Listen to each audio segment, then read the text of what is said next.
really cool stuff. So on that note, about just those day-to-day challenges, what are you, I mean, you can talk about challenges you have today, challenges are coming down the pike, but what are you facing? What gaps are there?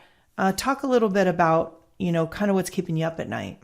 This is kind of a cookie cutter answer, but the safety of our team members is always number one. We always want to make sure everybody returns home safely to their families. So if we're talking about outside of the safety factor, we have a very diverse fleet. So our fleet differs between our divisions and then also between our regions. So some of the equipment that works well in California may not work well in Nevada or Arizona. The environment is just different.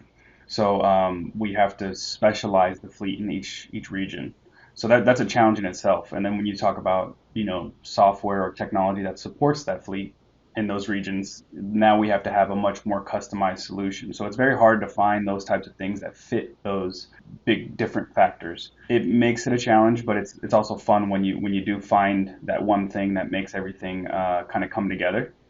And we try to target like low effort, high impact, items that are going to make a big difference with the company. And I want to say that one of the biggest challenges we had when coming into my role was getting the fleet manager to trust me. I wanted them to believe that, things were going to be a little different and that they had an advocate for them at corporate, and that they had somebody on their side who wanted to push their initiatives as well and wanted to push what they believed was the right path. So sometimes, I have to break bad news, but most of the time it's something that they want and it is something that they need, and they're usually pretty excited about it.